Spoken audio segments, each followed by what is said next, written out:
एक लड़का समुद्र में मछली पकड़ रहा था, तभी उसके साथ एक अजीब घटना घटी। वह चाहे कहीं भी जाल डाले, उसे हर बार वही एक सुनहरा शंख मिलता, लेकिन न तो यह शंख बिक सकता था और न ही इसे खाया जा सकता था। इसलिए लड़के को बार बार उसे समुद्र में फेंकना पड़ता। सूरज ढलने को था, लड़के ने आज का अपना आखिरी जाल डाला, लेकिन किसे पता था कि जाल में फिर से वही सुनहरा शंख आएगा। क्या इस शंख में कोई रहस्य छिपा है?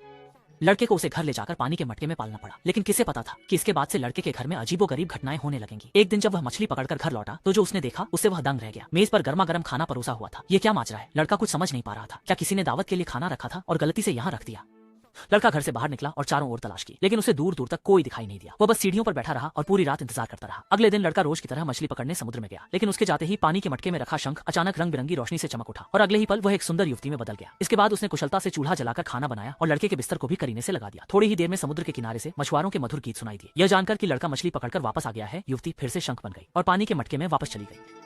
शायद जो भी इसे देख रहे हैं वे बस समय बदलेगा लिखते तो वे भविष्य में सुरक्षित रहेंगे और उनके काम बिना बाधा पूरे होंगे। लड़के ने चिमनी से धुआं निकलते देखा। वह दौड़कर अंदर गया तो चूल्हे पर गर्मा गर्म खाना रखा था। आखिर यह सब क्या है? सच जानने के लिए लड़के के दिमाग में एक तरकीब आई। तीसरे दिन उसने रोज की तरह मछली पकड़ने जाने का नाटक किया, लेकिन चुपके से मुड़कर एक बड़े पेड़ के पीछे छिप गया और नजर रखने लगा। उम्मीद के मुताबिक थोड़ी ही देर में चिमनी से फिर धुआं निकलने लगा। लड़का दौड़कर वहां पहुंचा और झटके से दरवाजा खोला तो देखा कि एक लड़की खाना बना रही थी। लड़के ने उससे पूछा कि क्या वह गलत घर में आ गई है और कहा कि वह उसे उसकी मंजिल तक छोड़ सकता है। ये सुनते ही युवक खुशी से झूम उठा। पर मैं इतना गरीब हूँ, तंगहाल हूँ, भला किसी का जीवन कैसे बर्बाद कर सकता हूँ? 我不求穿红着绿，也不求有朱门大院，只要有个勤劳而真心的朋友，比熟了的菠萝还要香甜。留下我，留下我吧，请不要把我赶走。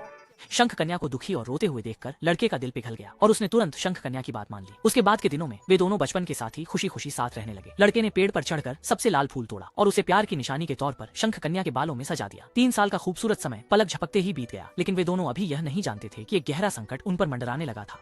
उसी रात देर गए, खिड़की के बाहर अचानक तेज आंधी चलने लगी। शंख कन्या की नींद अचानक खुल गई। एक समुद्री पक्षी अपनी माँ समुद्र देवी का आदेश लेकर आया। भोर होने से पहले तुम्हें दिव्य द्वीप लौटना होगा, वरना यह संसार जलमग्न हो जाएगा। अपने प्रिय प्रेमी को देखकर शंख कन्या का दिल भर आया। युवक ने उससे पूछा कि क्या हुआ है। तब शंख कन्या ने उसे पूरी सच्चाई बताई। युवक ने शंख कन्या का हाथ थाम लिया और पूछा, क्या इस महाविपत्ति से बचने का कोई उपाय नहीं है? शंख ने मुड़कर उसे गले लगाया। एक ही रास्ता है, तुम खुद समुद्र देवी से विनती करो। भोर से पहले ही वह निकल पड़ा।